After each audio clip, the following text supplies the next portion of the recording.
अब हम यहाँ पर प्रश्नावली 5.2 का प्रश्न पहला सॉल्व करेंगे। तो यहाँ पर जो ये सारणी दी हुई है इसमें रिक्त स्थानों को भरना है। 5 क्वेश्चन दिए हुए हैं इस सारणी में, पहला, दूसरा, तीसरा, चौथा, पाँचवा। सभी में एक एक खाली स्थान दिया गया। किसी में AN भरना है, D भरना है, किसी में A भरना है, किसी में फिर से AN यहाँ पर 5 में भरना है, किसी में यहाँ पर N भरना है इस चौथे में। इस प्रकार यहाँ पर इन खाली स्थानों को सॉल्व करना है।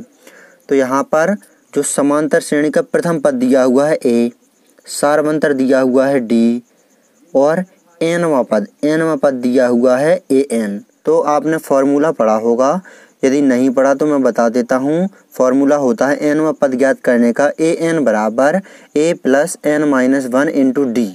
तो ये है सूत्र AN बराबर A + n - 1 × D। अब यहाँ पर पहला ही सॉल्व करेंगे हम ये। तो यहाँ पर दिया गया है A बराबर दिया है 7, D बराबर दिया है 3, N बराबर दिया हुआ है 8, AN बराबर हमें ज्ञात करना है। तो ये सब लिख लेते हैं। अब यहाँ पर हम फॉर्मूला लगा देते हैं यही, AN बराबर A + n - 1 × D।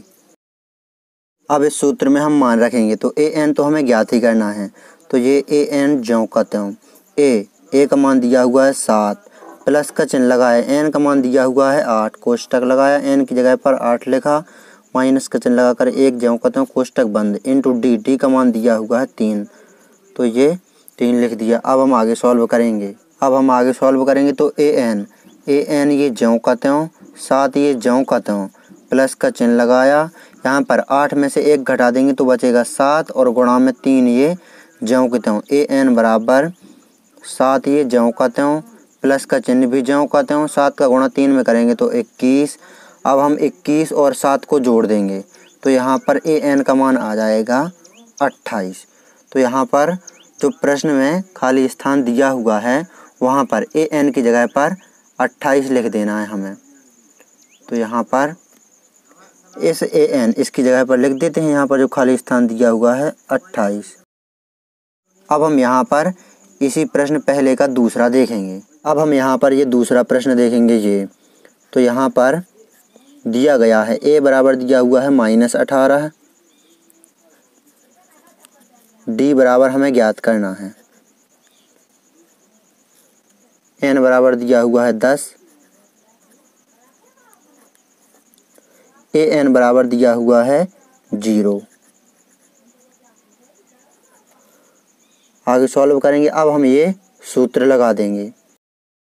अब इस सूत्र में मान रखेंगे तो AN का मान दिया हुआ है 0, बराबर का चिन्ह लगाया, A का मान दिया हुआ है -18, प्लस का चिन्ह लगाया, N कोष्टक लगा करके N का मान दिया हुआ है 10, माइनस का चिन्ह लगाया, 1 ये ज्यों का त्यों, कोष्टक बंद, × D का हमें मान ज्ञात करना। तो D को हमने ज्यों का त्यों यहाँ पर लिख दिया। अब हम आगे सॉल्व करेंगे। तो यहाँ पर 0 ये ज्यों का त्यों, बराबर का चिन्ह लगाया, माइनस के 18 ये ज्यों के त्यों, प्लस का चिन्ह लगाया, 10 में से 1 घटेगा तो बचेगा यहाँ पर 9, × में D ये ज्यों का त्यों, माइनस के 18 बराबर के इस तरफ आएंगे तो हो जाएंगे प्लस के 18, बराबर का चिन्ह लगाया, 9 D के साथ गुणा में है, इस 9 को हम बराबर के इस तरफ पक्षांतरित कर देंगे तो भाग में आ जाएंगे, इस तरफ बचेगा D।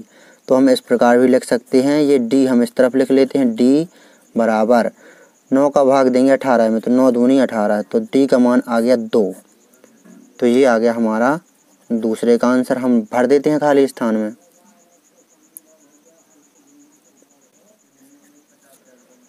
अब हम यहाँ पर तीसरा देखेंगे इसी प्रश्न पहले का। अब हम यहाँ पर ये तीसरा प्रश्न देखेंगे। तो यहाँ पर A बराबर हमें ज्ञात करना है, D बराबर दिया हुआ है -3, N बराबर दिया हुआ है 18, AN बराबर दिया हुआ है -5। अब हम यहाँ पर ये सूत्र लगा देंगे, AN बराबर A + n - 1 × D। अब हम इस सूत्र में मान रखेंगे AN का मान दिया हुआ है -5, बराबर का चिन्ह लगाया, A तो हमें ज्ञात ही करना है तो A ज्यों का त्यों लिखा रहने दिया, प्लस का चिन्ह लगाया, N का मान है 18 तो कोष्टक लगाया, N का मान 18 लिख दिया, माइनस का चिन्ह लगा करके 1 ज्यों का त्यों, कोष्टक बंद, × D डी का मान है -3। आगे सॉल्व करेंगे। अब हम आगे सॉल्व करेंगे तो -5 ये ज्यों के त्यों, बराबर का चिन्ह लगाया, ये ज्यों का त्यों, प्लस का चिन्ह लगाया, 18 में से 1 घटेगा तो बचेगा यहाँ पर 17 गुणे -3 ये ज्यों का त्यों, यहाँ पर -5 ये ज्यों का त्यों, इस तरफ बराबर का चिन्ह लगाया, ए भी ज्यों का त्यों, प्लस के 17 का गुणा होगा -3 में तो हो जाएगा -51। -51 बराबर के इस तरफ आएंगे तो हो जाएंगे +51 और बराबर में ए इस तरफ ज्यों का त्यों। इस प्रकार भी हम लिख सकते हैं, ए ये इस तरफ लिख लिया। अब 51 में से 5 घटेगा, प्लस के 51 में से -5 घट जाएंगे तो यहाँ बचेंगे 46। तो ये आ गया ए का मान 46। तो हम खाली स्थान में लिख देते हैं, खाली स्थान की जगह पर ए की जगह पर 46। यहाँ पर तीसरा सॉल्व कर रहे हैं, इस ए की जगह पर हम 46 लिख देते हैं। अब हम यहाँ पर चौथा प्रश्न सॉल्व करेंगे इसी का। अब हम यहाँ पर प्रश्न पहले का ये चौथा सॉल्व करेंगे। तो यहाँ पर दिया गया है ए बराबर दिया हुआ है -18.9, दिया है ए बराबर -18.9, डी बराबर दिया हुआ है 2.5, एन बराबर हमें ज्ञात करना है, ए एन बराबर दिया हुआ है 3.6। अब हम यहाँ पर ये सूत्र लगा देते हैं। अब इस सूत्र में हम मान रखेंगे तो ए एन का मान दिया हुआ है 3.6, बराबर का चिन्ह लगाया, ए का मान दिया हुआ है -18.9, प्लस का चिन्ह लगाया, एन का मान हमें ज्ञात करना है तो यहाँ पर कोष्टक लगाएंगे, एन ये ज्यों का त्यों माइनस का चिन्ह लगा करके एक ये ज्यों का त्यों कोष्टक बंद इंटू डी का मान है 2.5। आगे सॉल्व करेंगे तो यहाँ पर 3.6 ये ज्यों के त्यों, माइनस के 18.9 बराबर के इस तरफ आएंगे तो हो जाएंगे प्लस के 18.9, बराबर का चिन्ह लगाया, इस तरफ बचेंगे n-1 इंटू 2.5। अब यहाँ पर जोड़ देंगे हम 3.6 और 18.9, तो दोनों में अभी दशमलव नहीं मानेंगे तो ये है 36, ये है 189। 36 और 189 को जोड़ देंगे तो हो जाएंगे 225। इसमें एक अंक के बाद दशमलव है, इसमें भी एक अंक के बाद दशमलव है, तो इसमें भी एक अंक के बाद दशमलव लगा देते हैं तो 22.5 आ गया। अब जो ये n-1 के गुणा में है 2.5, इनको हम बराबर के इस तरफ पक्षांतरित कर देंगे तो गुणा में है, इस तरफ आएंगे तो भाग में आ जाएंगे।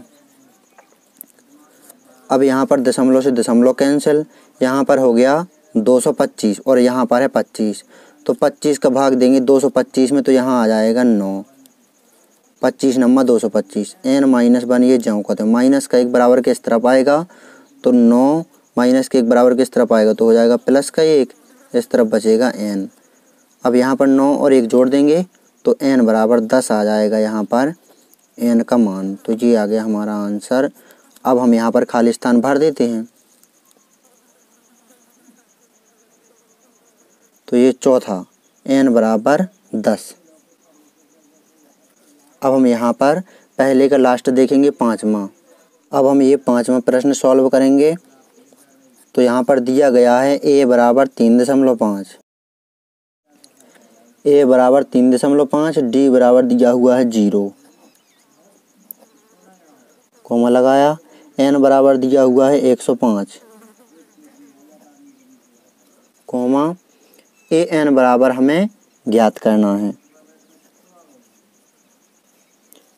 अब हम यहाँ पर ये वाला सूत्र लगा देते हैं, ए एन बराबर a plus n-1 into D. आगे सॉल्व करेंगे यहाँ पर। तो अब हम यहाँ पर इस सूत्र में मान रखेंगे तो ए एन तो हमें ज्ञात ही करना है, बराबर का चिन्ह लगाया, ए का मान 3.5 दिया हुआ है, प्लस का चिन्ह लगाया, ये एन का मान दिया हुआ है 105, माइनस का चिन्ह लगाया, एक ये ज्यों का त्यों इंटू डी का मान दिया हुआ है 0। आगे सॉल्व करेंगे। ए एन बराबर 3.5 ये ज्यों का त्यों, प्लस का चिन्ह लगाया, 105 में से 1 घटा देंगे तो बचेगा 104, इंटू में ये 0।